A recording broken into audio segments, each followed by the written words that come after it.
사람이 그 마음에 무엇을 두고 사느냐, 또 무엇을 생각하면서 사느냐, 그것에 따라서 그 사람의 삶의 질이 결정이 돼요. 그러니까 얼핏 보기에는 우리가 다 비슷하게 살아가는 것 같지만 그 사람이 뭘 근거로 생각하느냐, 또 어떤 생각을 가지고 어디를 향해서 가느냐, 거기에 따라서 이 사람의 생각이 또 사람의 질이 완전히 달라집니다. 예를 들자면 그 사람은 모든 생각의 출발이 돈이고 돈을 벌기 위해서 사는 사람이다. 그러면 그 사람은 돈밖에 모르는 사람이 수존노가 되는 거죠. 물질만 이 세상에서 제일 중요하다 이렇게 생각하는 사람들을 우리는 유물론자 이렇게 부르죠. 또 이 세상에 무엇보다도 제일 중요한 건 우리 육신의 쾌락이다. 옛날 에피쿠로스 하파라고 하는 분들이 있었는데 성경에도 나오는 사람들이죠. 그런 사람들 같이 내가 살아있는 동안에 최대한 이 즐거움을 누리면서 살겠다 생각하는 사람들은 쾌락주의자. 그 사람의 생각의 출발은 쾌락에서 시작을 해서 쾌락을 추구하는 삶을 사는 거죠. 또 어떤 사람은 남이야 어떻게 되든 말든 나만 잘 되면 된다 이렇게 생각을 하고 살면 그 사람은 이기주의자가 되는 겁니다. 또 예를 들어서 나는 어떤 사람이야 어떻게 됐든지 부모님 마음만 기쁘게 해드리려고 합니다. 이렇게 부모님 마음을 기쁘게 해드리기 위해서 사는 사람들을 효자라 그렇게 부르는 겁니다. 그러니까 우리 사람들이 뭘 생각하느냐에 따라서 그 사람이 이런 사람이다 저런 사람이다 결정되는 거예요. 그리스도인들은 뭘 생각하면서 사는 사람들이고 어디에서부터 생각을 출발점으로 삼고 사는 사람들이냐. 한마디로 말하면 우리 그리스도인들은 하나님의 뜻을 생각하고 하나님의 뜻을 이루기 위해서 사는 사람들이라는 것을 명심하시기를 축원합니다. 또 하나님께서 무엇을 원하시는지 알려고 하고 알고 살아야 됩니다. 내가 어떻게 되든지 하나님의 뜻이 온전히 이루어지기를 바란 마음으로 사는 사람들이 우리 그리스도인들이에요. 그래서 우리가 자주 그런 말들을 쓰죠. 하나님의 뜻 이런 말 쓰는데 이 하나님의 뜻이라는 것이 무엇인지를 여러분 아셔야 됩니다. 제가 목회를 하면서 어떤 분이 저에게 찾아와서 그런 얘기를 하세요. 목사님, 네. 상담을 하시는 분들이 찾아와서 이제 얘기를 할 때 보면 대부분 다 자기가 이미 다 결정을 해놓고 목사에게 승인을 받거나 혹은 목사님 그러니까 알아서 기도해 주세요 통보하기 위해서 오시는 분들이 많아요. 근데 그분도 저한테 오셔서 하시는 말씀이 목사님 제가 이제 가게를 운영하다가 요즘 경기가 어려워서 이 가게를 좀 줄이려고 합니다. 그래서 이 가게를 반으로 나눠서 하나는 제가 쓰고 하나는 임대를 해서 이게 가게를 운영하려고 하는데 근데 문제가 있습니다. 무슨 문제가 있습니까? 했더니 목사님 제가 오른편 가게를 해야 될지 왼편 가게를 해야 될는지 그게 하나님의 뜻이 어디 있는지 이걸 모르겠다는 거예요. 그래서 글쎄요 그 오른편 가게인지 저도 그분이 오른편 가게를 해야 되는지 왼편 가게를 두 개로 나눠서 해야 되는지 그걸 잘 모르겠더라고요. 근데 그분이 또 자기가 답을 해요. 질문해놓고 하나님 보실 때 양은 오른편에 염소는 왼편에 이렇게 두라고 하셨으니까 제가 하나님의 양 아닙니까? 그러니까 제가 오른편 가게를 하는 게 마땅한 것 같습니다. 아 그러네요. 그럴 것 같습니다. 저도 그렇게 얘기를 했죠. 근데 제가 거기서 또 의아심이 생기는 게 그러면 들어가는 손님이 볼 때 오른쪽을 하실 겁니까? 아니면 집사님이 앉아 계실 때 오른편 가게를 하실 겁니까? 그랬더니 또 거기서 한번 의외의 질문이잖아요. 생각하지도 않았던 것 같더라고요. 그랬더니 가만히 생각하더니 그래도 제가 들어오시는 분들을 위해서 하는 장사니까 들어오시는 분이 볼 때 오른편에 있는 가게를 하는 게 좋지 않겠습니까? 그렇게 얘기를 하시고 그 가게를 하셨던 분도 계셨습니다. 그래도 저는 속마음에 아이고 그래도 하나님 뜻이 뭔지를 알려고 자기 마음대로 결정 짓고 왔지만은 목사한테 상의라도 하려고 왔던 그분이 참 기특하다 이런 생각을 했습니다. 만에 하나 가게를 딱 이렇게 두 개로 나눠 놓고 이렇게 해가지고 결정을 했으면 뭐라 그러겠어요. 제가 그렇게 결정했는지 안 했는지 모를 일 아니겠습니까? 어쨌든 우리가 하나님의 뜻대로 한다라고 하는 말, 그 말을 우리가 잘 알아야 됩니다. 하나님의 뜻에는 여러 가지가 있는데 그 하나님의 뜻에는 두 가지로 먼저 분류를 해볼 수 있는데, 하나는 추상적인 하나님의 뜻이 있습니다. 그 하나님의 뜻은 뭐냐? 진리, 의로움, 사랑, 화평, 공의로움, 희생, 이런 것들은 다 하나님의 뜻입니다. 또 하나는 구체적인 거 있습니다. 사회생활을 하거나 여러분들이 가정생활을 할 때 복잡한 문제들을 만날 때 하나님의 뜻을 어떻게 알아낼 수 있을까? 이거 참 중요한 문제죠. 여러분 현실에서 만나는 하나님의 뜻을 알기 위한 일들, 이런 것에서 하나님의 뜻을 발견하기도 하고 발견하지 못하기도 합니다. 그런데 여기서 제일 중요한 거 하나는 뭐냐면, 예를 들자면 추상적인 하나님의 뜻이 정의라고 하는 것이 있다고 하면, 이 정의를, 어떤 정의를, 무슨 일이 생겨났을 때 이게 하나님의 뜻이다, 이게 정의로운 일이다, 이건 분명히 하나님의 뜻이야, 이렇게 결정할 때에 거기에 내가 개입이 된다는 거예요. 그러면 우리 사람은 대개가 다 그렇습니다. 내가 개입이 되면 내가 중심으로 돌아가요. 그래서 정의라고 하는 것을 객관적으로 판단하기보다는 내가 이로우면 정의라고 판단하기 쉽고, 내가 불리하면 이건 정의가 아니라고 판단하기가 쉬워요. 그래서 우리가 판단하고 단정 짓는 거, 이거는 우리 사람의 몫이라기보다는 하나님의 몫이다라고 하는 말씀이 맞는 얘기입니다. 근데 여러분, 하나님의 뜻이 도대체 뭐냐? 이렇게 물었을 때 하나님의 뜻은, 구체적인 것은 내 생활 속에서 드러나는 그 무엇인가가 하나님의 뜻일 텐데, 그걸 우리가 한번 오늘 생각해 보자는 겁니다. 오래된 신문 기사인데 박용만이라고 하는 영국 사시는 분이 우리나라 그 모 일간지에다가 글을 하나 실으셨어요. 근데 그 글이 제목이 아주 특이해요. 그 제목이 뭐냐면 이기심 존중 제도를 이라고 하는 그런 제목의 글이었습니다. 이기심 존중 제도를. 이분이 영국에 사시면서 영국 사람들이 굉장히 높은 시민의식을 가지고 사는 것을 보고 한두 번 감탄한 게 아니에요. 예를 들자면 교통체증이 아주 굉장히 심한데도 불구하고 운전자들은 절대로 경적을 울리지 않는답니다.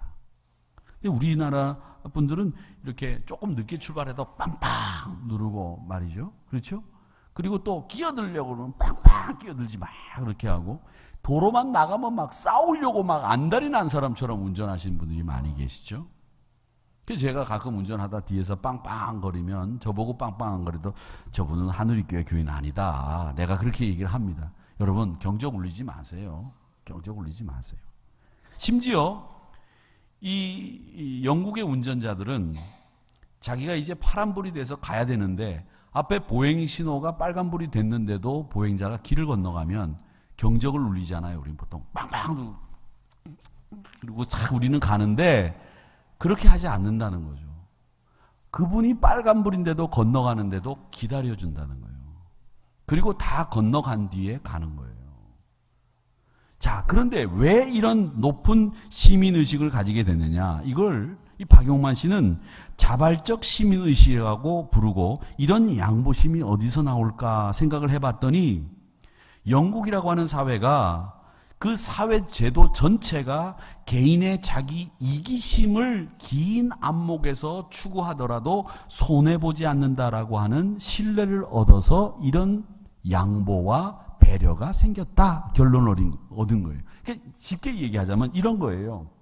내가 지금 파란불인데도 안 가고 빨간불인데도 보행자가 지나갈 때 내가 기다려주면 언젠가는 내 아들이, 내 딸이 빨간불인데도 길을 건너갈 때 다른 운전자들이 기다려줄 거다라고 하는 신뢰를 갖고 있기 때문에 자기도 기다린다는 거예요. 그러니까 내 이기심이 다른 사람에 의해서 존중받아질 때에 그 사람의 이기심도 다른 사람들에 의해서 존중되어지는 사회가 됐어. 그 사회가 배려하는 사회가 됐다. 그런 이야기였습니다. 조금 특이한 논리였는데 여러분, 그렇지 않습니까?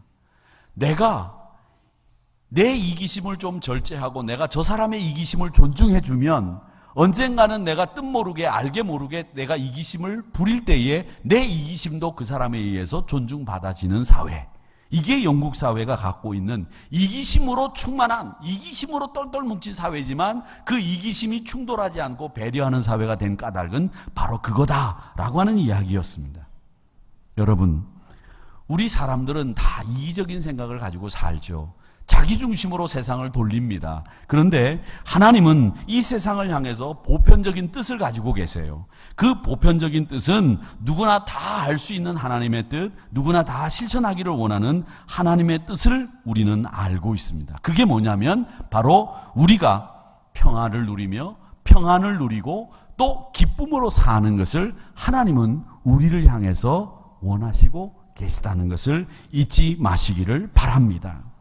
우리가 그런데 문제는 하나님의 뜻을 어디서 어떻게 찾느냐라고 하는 문제입니다. 근데 그 문제를 우리 문제를 만났을 때가 제일 어려워져요. 내 문제 속에서 하나님의 뜻이 뭐냐 이렇게 물었을 때 이 문제가 어려워진다는 거죠. 왜냐하면 거기는 하나님의 뜻을 찾기보다는 대체로 사람들은 자기가 원하는 자기 중심의 방법으로 하나님의 뜻을 찾기보다는 그 문제를 해결하려고 하기 때문에 그렇다는 겁니다. 예를 들자면 그렇죠. 명절에는 너희들이 평강의 하나님이 너희에게 이르노라. 추석 전날은 시집에 가서 전을 부치고 명절 당일 아침은 그곳에서 예배를 드리고 나에게 경외하며 오후에는 친정으로 가야 한다 라는 말씀이 있다면 여러분들이 문제가 깨끗하게 해결되는 거예요. 성경 말씀에 있으니까 전날 시집에 가서 전 부치고 음식 준비 다 해놓고 집에 와서 자고 그 다음날 시집에 가서 아침 예배 드리고 밥 먹고 오후에 친정 가면 되잖아요. 그런데 이렇게 말씀으로 기록되어 있지 않으니까 지금 여러분 앉아 계신 분들 중에서 내일 친정을 먼저 가야 될지 시집을 먼저 가야 될지 시집을 갔다가 한 끼만 먹고 나와야 될지 두 끼를 먹고 나와야 될런지 지금 고민하고 계시는 거예요. 그리고 나이 드신 어르신들은 얘네들이 와가지고 하루 저녁 자고 갈런지 한 끼를 먹고 갈런지 아니면 나한테 오늘 이번에 와서 용돈을 얼마를 주고 갈런지 심히 고민되는 거죠. 이건 왜 그러냐? 하나님의 뜻을 우선 찾는 우리의 모습보다는 인간적인 생각을 가지고 우리의 내 삶이 중심이 돼서 생각이 돌기 때문에 그렇다는 겁니다. 자, 그러면 여기서 우리가 하나님의 뜻이 무엇인지를 구별하는 기준 세 가지를 아셔야 됩니다. 하나님의 뜻은 분명한 뜻은 그 특별한 특징이 있어요. 하나는 주도적이고 하나는 창조적이고 하나님의 뜻은 어떤 뜻을 가지고 있느냐면 하나님의 뜻은 효과적입니다. 주도적이고 창조적이고 효과적이라고 하는 말은 무슨 말이냐면 하나님은 하나님의 뜻이 우리 인간의 뜻에 의해서 굴복당하거나 뒤로 물러서는 법이 없다는 겁니다. 하나님의 뜻이 온전히 이루어진다는 뜻입니다. 여러분이 지금 여러분 마음대로 살아온 것처럼 보이지만 믿음의 사람들뿐만 아니라 온 세계가 하나님의 뜻과 계획과 섭리 속에서 돌아간다는 사실입니다. 예를 들자면 우리 부모님들이 자녀를 놓으면 자녀를 놓고 난 뒤에 우리 자녀가 우리 아들이 우리 딸이 이렇게 커졌으면 좋겠다라고 하는 생각을 부모들은 갖습니다. 저희 아버님도 저에게 너는 나중에 이런 학교를 가야 된다고 어릴 때 얼마나 많이 얘기하셨는지 몰라요. 그런 학교를 가야 네가 나중에 뭘 할 수 있다 그렇게 얘기하셔서 말씀을 하셨는데 제가 어릴 때 그 얘기를 들으면서 참 거부감을 느꼈어요. 왜 내가 평생 권총 차고 총 차고 사는 사람 돼야 되느냐 그런 생각을 했어요. 내가 잠깐 가서 나라를 지키면 되지 평생 나라를 지켜야 되느냐 이런 이기적인 생각도 했죠. 그래서 아버님이 그 학교 가라는 걸 제가 기어이 안 갔죠. 그래서 제가 지금 목사가 되지 않았습니까? 아버님의 뜻이 이루어지지 않았어요. 그 말은 뭐냐면 아버님의 뜻이 주도적이지 않았다는 얘기죠. 마찬가지예요. 다 똑같이 부모님이 자녀에게 가지고 있는 여러분들의 생각이 자녀에게 그대로 이루어지는 법이 없습니다. 이루어지는 경우도 있겠죠. 주도적이지 않다는 겁니다. 그런데 하나님은 우리를 향하여 가지고 계시는 모든 뜻이 완벽하게 하나도 빈틈없이 하나님의 시간표에 의해서 하나님의 뜻에 의해서 돌아간다고 하는 사실입니다. 그래서 하나님의 뜻은 주도적이에요. 그리고 그 하나님의 뜻은 완벽하게 우리가 생각하는 것보다 더 놀라운 결과들을 맞이하고 또 우리가 생각했던 것보다 많은 열매들이 맺혔음을 우리 인생을 돌아보면서 하나님이 간섭하셨다는 것을 깨닫는 순간에 알게 된다는 거죠. 그래서 하나님의 뜻은 세 가지 특징이 있는데 하나는 주도적이고 하나는 창조적이고 하나는 굉장히 효과적이라고 하는 겁니다.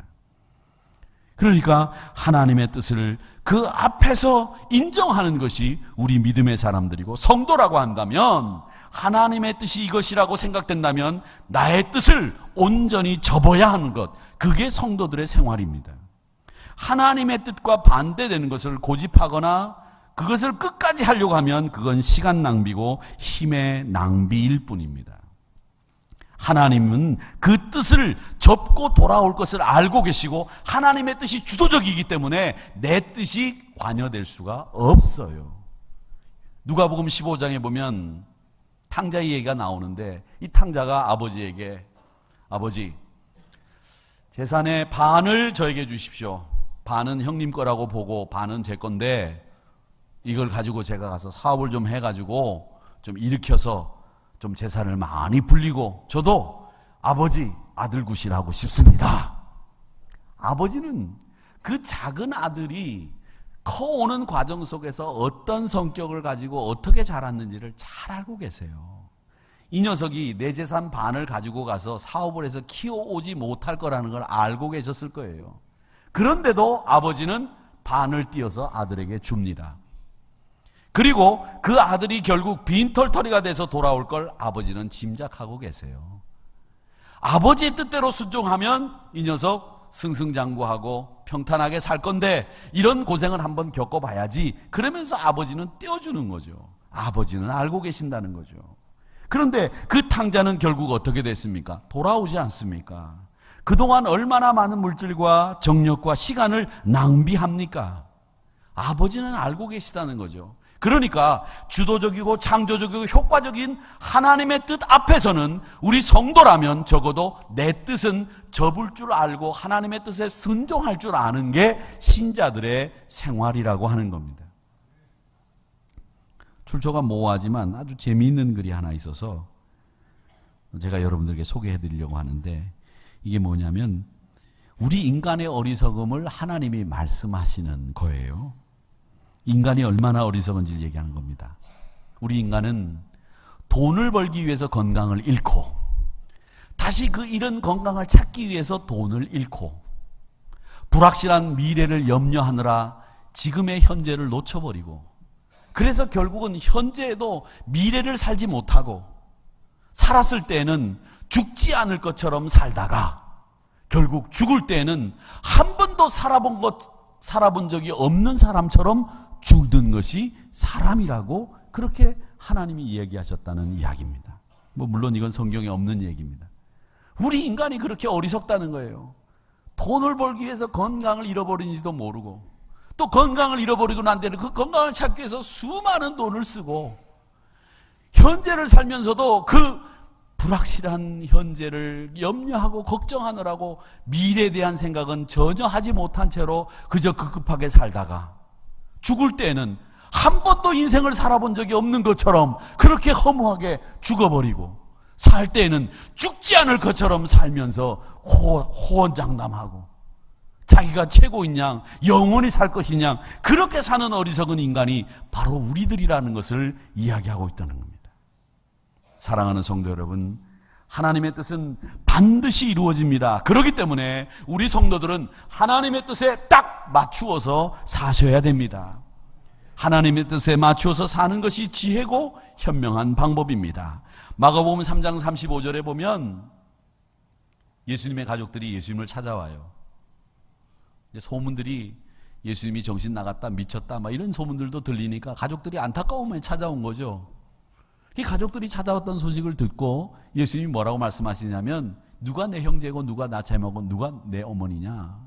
하나님의 뜻대로 해야 그 사람이 내 형제고 그 사람이 내 자매고 그 사람이 내 어머니다. 이렇게 얘기를 하면서 가족이 된 사람들, 하나님의 자녀가 된 사람들에게는 하나님의 뜻을 행해야 됨을 이야기하셨습니다. 사도행전 20장 27절에 보면 사도 바울은 뭐라고 얘기하는가 하면 나는 꺼리지 않고 했던 일이 있는데 그게 뭐냐? 여러분들에게 하나님의 뜻이 이것입니다 라고 전했던 거, 그게 내가 꺼리지 않고 했던 일입니다 라고 말씀하고 있습니다. 사랑하는 성도 여러분, 이제 여러분들은 하나님의 뜻이 나를 향해서 어디에 있느냐, 이걸 아셔야 됩니다. 우리를 향하신 하나님의 뜻은 그의 사랑 안에 계시되어 있습니다. 제가 이 십자가를 걸고 이 십자가를 여러분에게 보여드리는 이유는 뭐냐? 이 십자가를 이야기하는 이유는 뭐냐? 이 십자가 안에, 주님의 사랑 안에 여러분들을 향한 하나님의 뜻이 계시되어 있다는 겁니다. 여러분, 그 사랑을 절대 신뢰해야 됩니다. 아들까지도 아끼지 않고 내어주신 그 사랑을 믿으셔야 됩니다. 요즘은 사람들이 사랑을 안 믿어요. 좀 사랑하고 살았으면 좋겠어요. 사랑하세요, 좀. 사랑하시라니까요. 그 부분에서 다 묵묵부답이에요. 내 가족만 사랑하면 되지. 가족 사랑해야 되죠. 그건 당연한 일이에요. 두루두루 사랑하세요, 좀. 호산나 선거대 두루두루 사랑하세요. 근데 저는 제가 볼 때 요즘 분들은 사랑을 안 믿는 것 같아요. 이성 간에도 그 사랑이라는 게 필요에 따라 사랑하는 것 같아요. 또 그러니까 배신하죠. 제가 어제 얘기를 나누는 중에, 가족들하고 얘기를 나누는 중에 참 신기한 걸 알았어요. 그게 뭐냐면, 결혼하고 난 뒤에 예물을 주고받잖아요. 근데 만에 하나 좀 잘못돼서 헤어질 때 그 예물을 돌려받아 가잖아요. 근데 그게 아니래요. 예물 준 건 그걸로 끝이래요. 헤어져도 돌려받는 거 아니래요.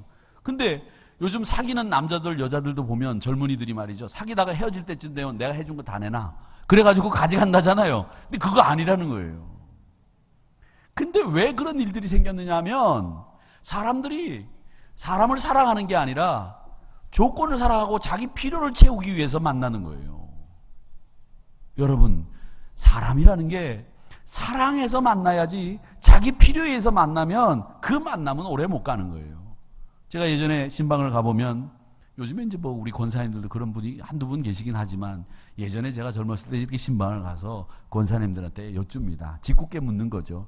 권사님, 돌아가신 장로님 어떻게 만나셨어요? 그렇게 여쭤보면 멋쩍게 권사님이, 아유, 오빠가 그냥 가서 만나라고 그래가지고 가서 만나서 그냥 한 달 만에 결혼하고 평생 살았어요. 그렇게 말씀하시는 분들이 의외로 많으셨어요. 오빠가, 이모가, 숙모가 만나라 그래가지고 가가지고 얼굴도 모르고 만나서 그냥 결혼해가지고 70, 80 평생 사셨다는 거죠. 근데 그분들이 요즘 같으면 만약에 예를 들어서, 야, 너 여기 가서 누구하고 같이 결혼해가지고 살아. 그러면 참네, 사람을 뭘로 보고 지금 뭐 장난쳐요? 이럴 거예요, 아마. 그런데 옛날에는 오빠가 가서 만나서 그 사람 만나라 그러면 그냥 만나가지고 결혼하는 거예요. 근데 그분들에게 배울 게 있어요. 그게 뭐냐 하면, 그분들은 그분을 처음 만나서, 장로님을 처음 만나서 권사님이 뭘 사랑을 했겠습니까? 뭘 했겠습니까? 그런데 그 만나고 가정을 꾸리면서부터 사랑을 가꾸고 사랑을 만들어 갔고 사랑을 이루어 갔습니다. 그러니까 70평생 80평생을 해로하셨죠.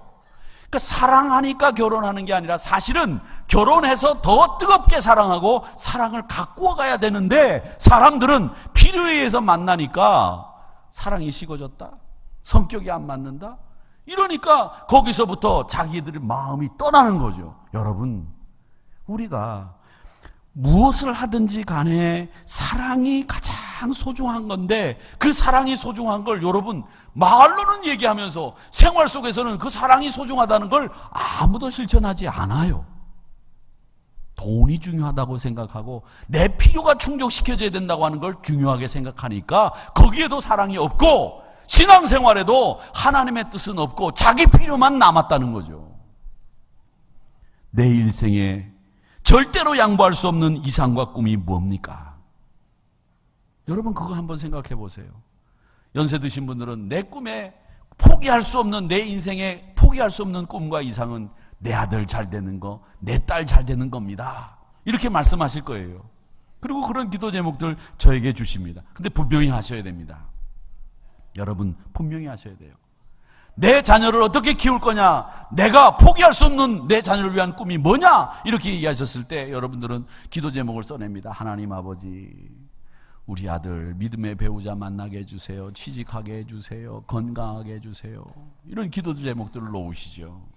그리고 제가 그런 경험도 있어요. 우리 어떤 권사님이 저한테 그래요. 목사님이 우리 아들 며느리 결혼하고 이제 기도해 주시는데 우리 며느리가 애도 안 가졌는데 목사님이 기도하시면서 태중에 있는 아기를 축복해 주시옵소서, 순산하게 해 주시옵소서, 그렇게 기도했는데 그 기도 받고 난 뒤에 금방 애를 가졌다고 그렇게 얘기하시더라고요. 그래서 이 기도를 잘못해도 하나님이 열어주시는 태문이 있구나 이렇게 생각을 했는데, 여러분, 우리 자녀들을 위한 기도하는 것 중에 제일 중요한 기도는 여러분 어떤 기도를 먼저 해야 되느냐, 제가 읽어드릴게요. 요한삼서 1장 4절입니다. 우리 같이 한번 읽어보겠습니다. 시작. 내가 내 자녀들이 진리 안에서 행한다함을 듣는 것보다 더 기쁜 일이 없도다. 이것이 여러분 부모님들의 신앙 고백이 되시기를 주의 이름으로 축원합니다. 내 아들이 좋은 직장 들어가는 것, 좋은 대학 들어가는 것보다 내 아들이 진리 안에서 행한다는 것을 듣는 것보다 더 기쁜 일이 없습니다. 하나님, 이렇게 기도할 수 있으셔야 됩니다. 이것이 여러분의 소원이 되고 이것이 하나님께서 여러분에게 자녀를 맡겨주신 하나님의 뜻인 줄 믿으시기를 축원합니다. 오늘 본문에서 이야기합니다. 항상 기뻐해라, 쉬지 말고 기도해라, 범사에 감사하라. 이것이 그리스도 안에서 너희를 향하신 하나님의 뜻이다. 그렇게 말씀하고 있습니다. 하나님은 우리가 어떤 사람이 되기를 원하느냐? 기뻐하는 사람, 감사하는 사람, 기도하는 사람이 되기를 원하시는 거예요. 그런데 이 세 가지를 한번 보세요. 어떤 공통점이 있습니까? 공통점이 기뻐해라, 감사해라, 기도해라. 공통점이 뭐가 있어요? 뭐가 있습니까? 어렵지 않습니다. 그런데 지금 여러분 머릿속에는 어렵게 생각하고 있어요. 다 뭘로 시작하냐? 기역자로 시작해요. 그렇죠? 뭐 어려운 거 생각하지 마세요. 기뻐해라, 기역으로 시작하죠. 감사해라, 기역으로 시작하죠. 기도하라, 기억으로 시작하죠. 다 기억으로 시작합니다. 그게 참 묘하죠. 기역, 니은, 디귿, 리을, 미음, 비읍, 시읒, 이응, 지읒, 치읒, 키읒, 히읗. 맞아요? 잘 외웠어요? 틀린 건 없었어요? 예. 근데 그 중에 제일 앞에 있는 게 뭐냐면 기억이에요. 근데 하나님이 공교롭게도 우리 한글의 제일 앞선 그 기억으로 시작하는 세 가지, 그게 너희를 향하신 하나님의 뜻이다 이렇게 말씀하시면서 기뻐해라, 기도해라, 감사하라고 말씀하셨습니다. 종은 소리가 나야 종의 역할을 다하는 겁니다. 시계는 시간이 맞아야 시계입니다. 소리가 나지 않는 건 종이 아니고 시간이 안 맞는 건 시계가 아닙니다. 마찬가지로 여러분이 하나님의 뜻을 행하면서 복 있는 사람이 되는 건 어떤 것이냐? 복이 많은 사람들이 가지고 있어야 그게 복이라고 생각하시는 분들이 계신데 가지고 있어야 복이 아닙니다. 왜 그런 줄 아세요? 가지고 있으면 뭐합니까? 통장에 100억이 있으면 뭐예요? 내가 꺼내서 1,000원도 못 쓰는데 그게 내 돈입니까? 내 돈 아니에요. 내 아들 돈이지. 그래서 옛날 어른들이 그런 말 했어요. 버는 사람 따로 있고 쓰는 사람 따로 있다. 그리고 옛날 사람들이 그랬어요. 초상집에 가지고 이 사람 살만하니까 죽었다. 왜? 자기가 누리고 있는 복 이제 찾았는데 못 누리고 죽었다는 얘기예요. 복은 가지고 있는 게 복이 아니라 누려야 복인 줄 믿습니다. 그게 누리는 게 복이에요. 복도 기뻐하고 행복해야 그게 내 복이지, 아무리 많이 가지고 있으면 뭐합니까? 야, 이번에 명절 때 가가지고 뒤선산 내가 시동생하고 어떻게 해가지고 나눠가지고 니께 얼마고 내께 얼마인지 내가 이번에 내가 가르자. 이게 즐거운 명절이에요? 시동생하고 싸우러 가는 명절이지? 네?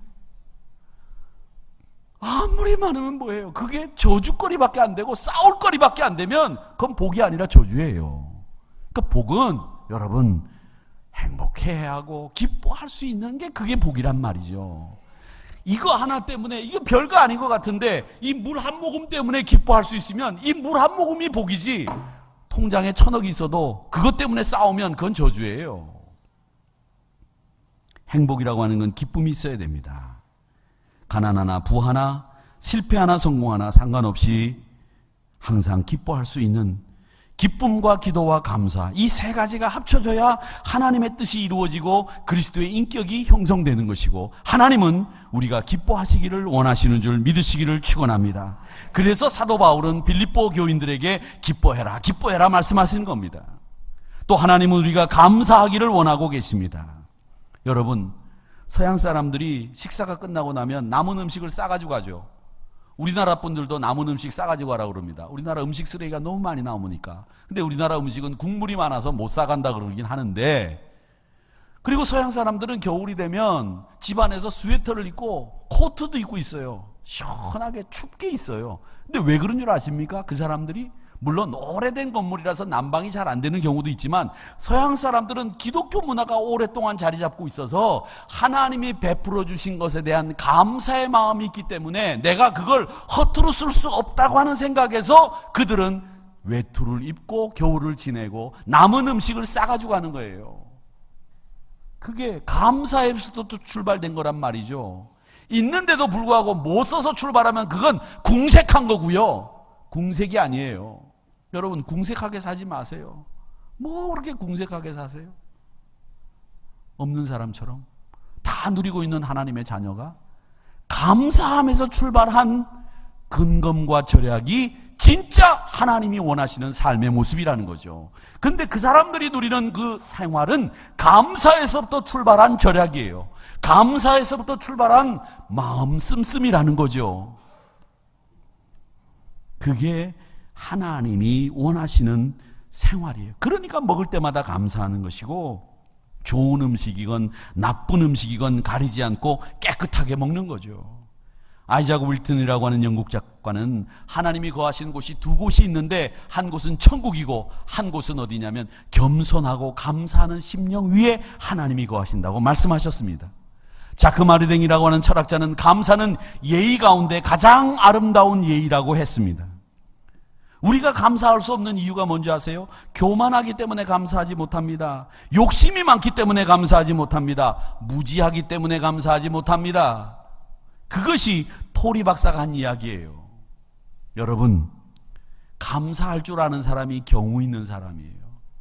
결혼식장이든 슬픈 장례식장이든 가서 상주가 고맙습니다, 감사합니다, 그렇게 일하는, 그렇게 절하고 그렇게 감사하는 곳에 한번 가보세요. 그리고 저절로 상주가 참 경우 있는 분이구나, 신앙 있는 분이구나 깨달아지는 거예요. 왔는데도 자기들을 위해서 위로하기 위해서 갔는데도 불구하고 삐끗 쳐다보고 말이죠. 그렇게 가르치면 안 돼요. 인간은 궁극적으로 하나님 앞에 감사하고 하나님을 영화롭게 하는 것이 우리 인생의 목적입니다. 여러분, 하나님이 여러분을 향한 뜻을 가지고 계신데 그 뜻이 무엇이냐고 묻는다면, 우리가 기뻐하는 것, 우리가 감사하는 것, 우리가 하나님 앞에 쉬지 않고 기도하는 것이 하나님이 그리스도 안에서 우리를 향한 뜻이라고 말씀하셨습니다 라고 분명하게 이야기할 수 있는 여러분들이 되시기를 주의 이름으로 축원하고, 그 하나님의 뜻을 알고 즐겁고 행복하게 이 명절을 보내는 저와 여러분이 되시기를 주님의 이름으로 축원합니다. 이제 우리